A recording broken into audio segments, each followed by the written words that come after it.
Buona domenica da Sicilia 24, i titoli. Terrore a Palermo, maxi rissa e colpi di pistola in pieno centro, coinvolti decine di giovani residenti assistono atterriti. In un video le immagini del parapiglia notturno. Devi stare a casa e pulire, ragazza di 19 anni incinta segregata. A Palma di Montechiaro una storia di abusi si è conclusa con la condanna del marito, mentre per la Cassazione prendere per il collo una donna è tentato femminicidio. Si guarda ma non si visita. Catania all'anfiteatro di Piazza Stesicoro attende i lavori di restauro che dovevano concludersi nel 2022. A Natale mettiti a posto, denuncia. La campagna di Addio Pizzo contro il racket che durante le feste taglieggia ancor più duramente i commercianti. Calcio, il Catania esce sconfitto nel derby col Messina e ripropone vecchi dubbi. Per i giallorossi una vittoria che dà ossigeno e nuove speranze di salvezza. Serie B, il Palermo nella tana della capolista. Parma Corini cerca risposte dalla squadra scivolata all'8° posto in classifica.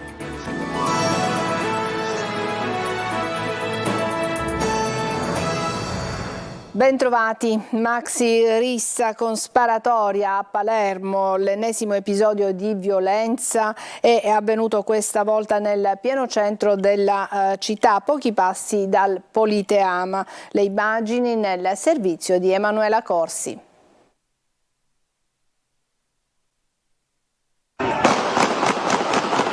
Notte di fuoco a Palermo, dove sono stati esplosi 6 colpi di pistola. Sono circa le 3 quando nei pressi di un noto locale del capoluogo scoppia una maxirissa. Qui non siamo nei quartieri degradati di periferia, ma in pieno centro, tra via Quintino Sella e via Isidoro La Lumia, a pochi passi dal Politeama. Nelle immagini amatoriali girate da un residente si vedono tanti giovani in strada. Alcuni si picchiano, poi si sentono gli spari. C'è chi urla, chi scappa. A terra si vede un ragazzo con un giubbotto bianco che viene tirato su da un gruppo di persone. Se lo stanno caricando, si sente nel video. L'autore della sparatoria invece ha ancora la pistola in mano, alza il braccio ed esplode un altro colpo in aria. Poi sarebbe fuggito via a bordo di una moto. Numerose le segnalazioni arrivate nella notte al 112, seguite dall'intervento delle pattuglie del nucleo radiomobile che però al loro arrivo non hanno trovato più nulla, solo i bossoli. I carabinieri avrebbero acquisito diverse immagini dei sistemi di videosorveglianza per ricostruire quanto accaduto. L'episodio della notte scorsa si aggiunge alla lunga scia di atti di violenza avvenuti nel capoluogo siciliano. In un incidente stradale che si è verificato intorno alle 2 di stanotte a Palermo è morto un giovane di 23 anni, Gaetano Puccio, che viaggiava su una Fiat Punto guidata da un 40enne di Carini, rimasto ferito e trasportato in codice rosso all'ospedale civico. L'auto ha prima sbandato e poi si è ribaltata in viale Regione Siciliana all'altezza di via Principe di Paternò. Nell'incidente sarebbe rimasta coinvolta un'altra vettura, una Fiat 16.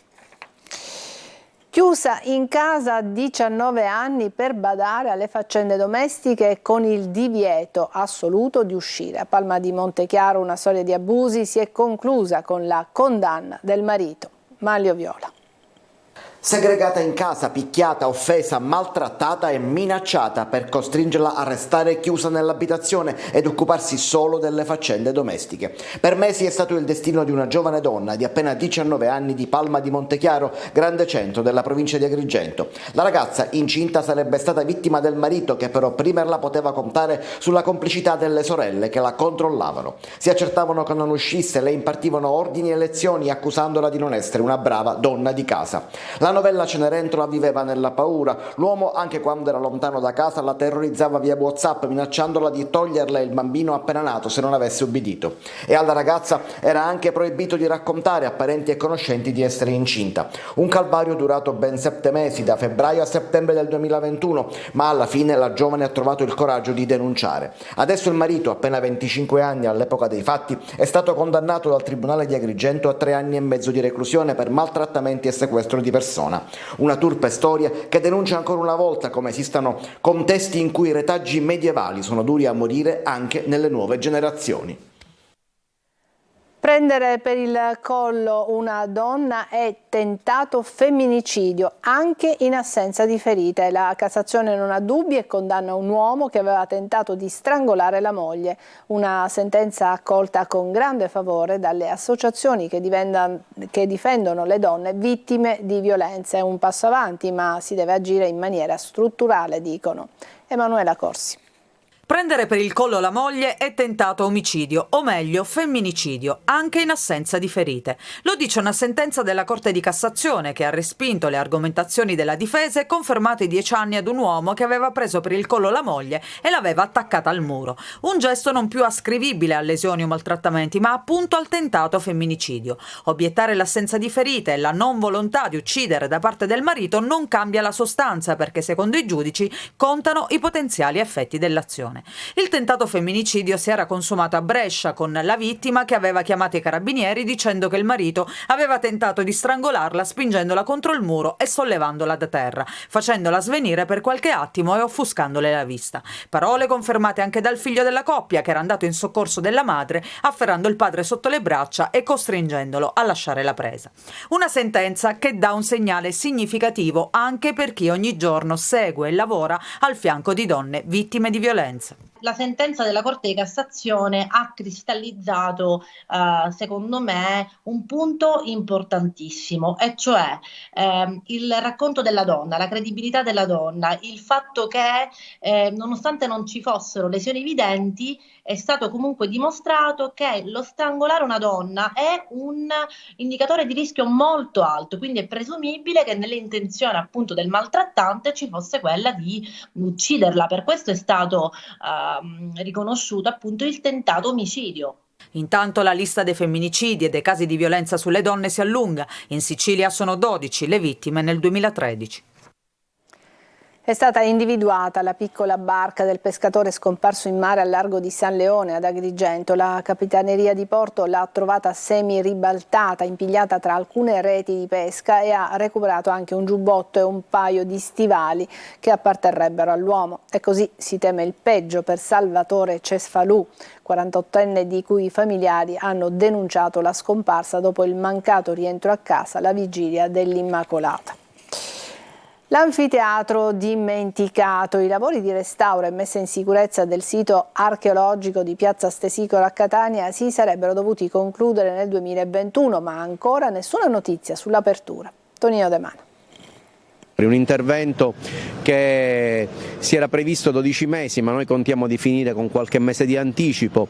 Niente da fare. I proclami dell'allora assessore regionale ai beni culturali Alberto Samonà si scontrano con la dura realtà. Altro che anticipo, i lavori di recupero e adeguamento dell'anfiteatro romano in piazza Stesicoro ad oggi sono in ritardo di ben 13 mesi rispetto alla data di consegna, ovvero novembre 2022. Una mazzata per una città che vive di turismo e che per il Ponte dell'Immacolata sta facendo registrare numeri record. Peccato però che uno dei monumenti più importanti che gli storici hanno ribattezzato il Colosseo Nero è visibile solo dall'alto e tra i pannelli che delimitano il perimetro del cantiere. Delusione per chi voleva immergersi nella storia. A Catania abbiamo diversi siti chiusi ed è un vero peccato, perché Catania è la città più bella della Sicilia per me. Io lo dico da polacca, però sono un operatore turistico e con il cuore faccio vedere Catania, che purtroppo è parzialmente chiusa. Diciamo, è un bene della Sicilia e bisogna goderne tutti. Queste transenne effettivamente danno un senso di carcere, noi siamo gente libera. Da dove vieni? Bucarest, Romania. Abbiamo visto che stavi guardando l'anfiteatro. Peccato, è chiuso. In questo modo si ammazza il turismo, non le manda a dire il presidente di Abetnea, Franz Cannizzo. Purtroppo anche l'anfiteatro è vittima dei proclami. Ritengo che come operatori per noi sia fondamentale, ma anche per la città, se volesse seriamente investire nel turismo, rendere fruibili e fornire dei servizi concreti, anche perché noi siamo in competizione con altri paesi dove si è compreso perfettamente che tutto questo deve essere fatto presto, bene e subito. Una leggenda racconta che da queste parti svanì nel nulla un'intera scolaresca. Ora invece sono scomparsi gli operai dall'anfiteatro romano, la speranza è che nel frattempo non svaniscano anche i turisti. Dopo ITA, anche la compagnia Aero Italia ha attivato sul suo sito l'automatismo per il riconoscimento diretto dello sconto del 25% sui biglietti aerei per gli aeroporti di Roma e Milano. L'utente al momento del biglietto ha la possibilità di barrare la casella con la frase "Siete residenti in Sicilia? Se sì, si avrà lo sconto". E adesso una pausa, tra poco.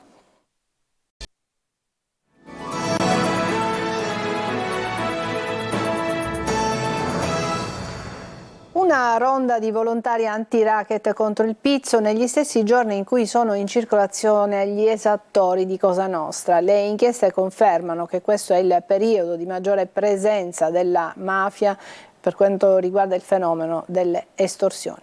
Manlio Viola.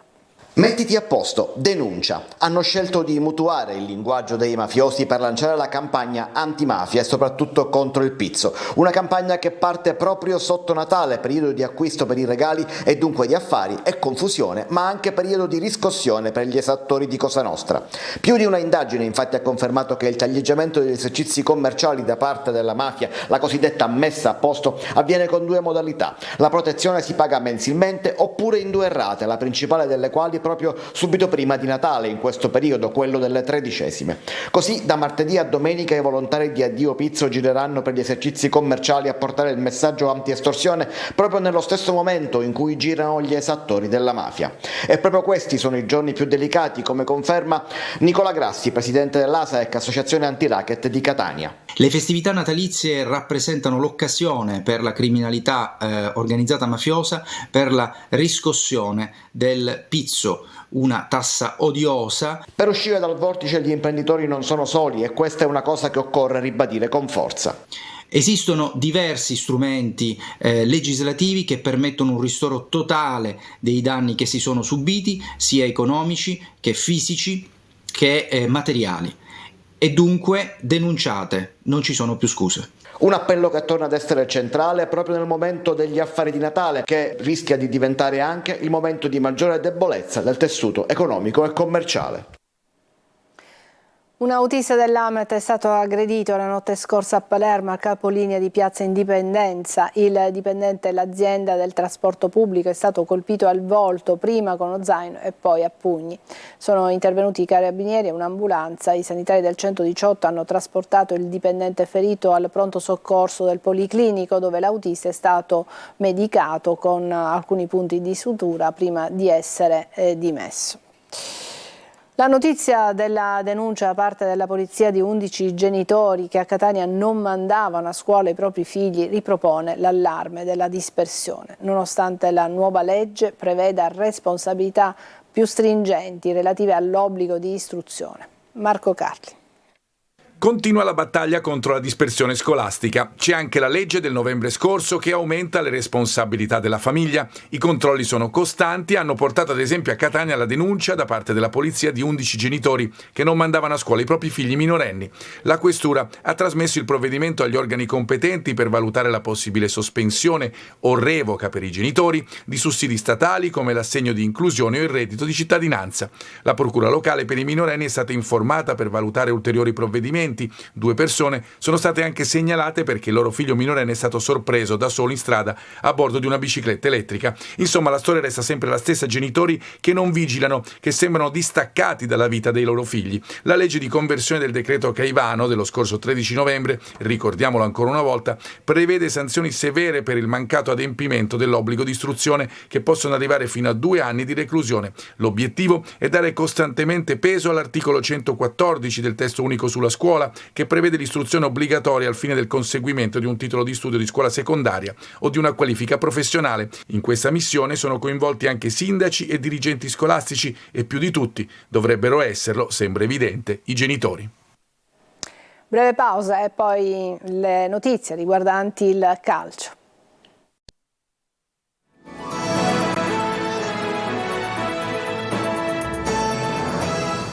Ed eccoci al calcio. Il Catania esce sconfitto nel derby con il Messina e ripropone i dubbi che l'arrivo di Lucarelli aveva in parte sopito.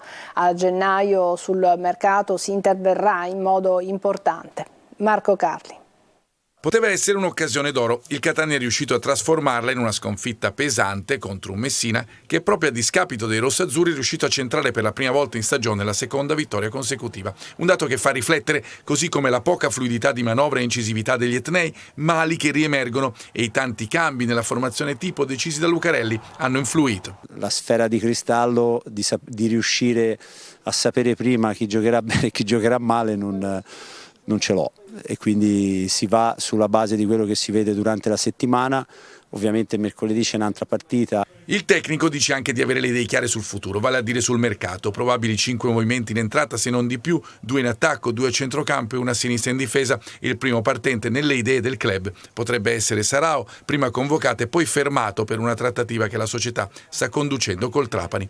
Tornando alla partita, le opportunità da rete sono state fondamentalmente 3, 2 nel primo tempo, la prima con Marsure e la seconda con Deli, che ha colpito la traversa. Opportunità che, pur estemporanee, facevano pensare ad una ripresa diversa. Invece nel secondo tempo è emerso il Messina, che ha concesso una sola chance agli etnei e, approfittando dell'errore di Silvestri, ha segnato con Emaus il gol decisivo. Che noi non abbiamo proprio giocato, abbiamo fatto il loro gioco e purtroppo poi la perdi. Dalle parole di Deli si deve ripartire per non ricadere nei problemi del recente passato. Mercoledì c'è un'altra opportunità contro il Pescara di Zeman, autore finora di un buon campionato nel girone B e reduce dal 4-0 inflitto all'Olbia nell'ultimo turno. Seconda vittoria consecutiva per il Messina, che rimane nella zona play-out ma porta ad 8 punti il vantaggio sull'ultimo posto. Sabato prossimo scontro diretto per la salvezza a Potenza. Sergio Colosi. La svolta del Messina nel derby l'ha firmata Giacomo Modica, imprevedibile e mai banale nelle sue scelte. L'allenatore di Mazzara al minuto 16 della ripresa inserisce i giovani Zunno e Scafetta per Franco e Plescia. Cambia a sorpresa Musilunghi tra i 7.000 tifosi con 5 under in campo. Accade però che la squadra trova dinamismo, brillantezza e vivacità, ma soprattutto il gol dell'ex Michele Emaus. È un'emozione indescrivibile. Segnare nel derby davanti ai nostri tifosi è veramente una cosa che bisognerà raccontare anche in un futuro, quindi sono veramente felice, ma soprattutto per la squadra, per la società, per la gente che comunque ci segue. Abbiamo meritato questa vittoria. Nel derby sono arrivate le conferme attese dopo il successo di Teramo contro il Monterosi, dal recupero di Firenze alla solidità di Manetta e Pacciardi, autore di un doppio salvataggio, e poi il solito Fumagalli insieme alla velocità di Zunno e al cinismo di Emmausso sono stati fattori determinanti. Abbiamo cambiato marcia in queste 2 partite, abbiamo fatto due vittorie importanti, quella di Monterosi e quella di oggi, meritate. Niente, siamo felici, io sono ancora provato, quindi dopo, come dicevo prima, dopo 20 anni vincere un derby è veramente una cosa incredibile. 2 turni al Giro di Boa, sabato trasferta a Potenza e venerdì 22 il Monopoli al Franco Scoglio. In Serie B il Palermo a Parma cerca la svolta, Corini carica la squadra in crisi di gioco e di risultati. Serve un cambio di passo contro la capolista che in settimana ha fatto tremare la Fiorentina in Coppa Italia. Marco Gulla.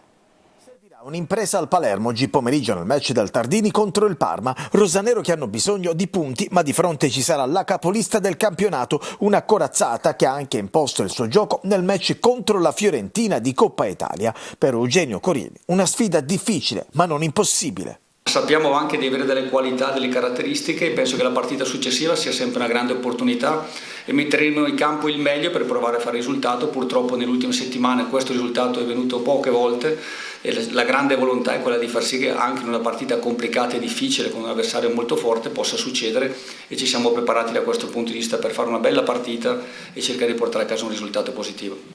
Sono tornati a disposizione Insigne, Soleri, Koulibaly e Vasic, mentre l'unico indisponibile è Ceccaroni. Corini quindi torna al 4-3-3 e accantona la difesa a 3 vista nelle ultime 2 gare. Pigliacelli quindi in porta, Matteo, Lucioni, Marconi e Lium di difesa, Koulibaly, Gomez ed Henderson a centrocampo con l'alternativa Sulaz, e poi in avanti Di Mariano, Brunori e Di Francesco. Insigne dovrebbe partire dalla panchina, fischio d'inizio alle 16:15 al Tardini, circa 2000 tifosi rosanero. Ci fermiamo qui, è tutto per questa edizione di Sicilia 24. Grazie per averci seguito. Buona domenica.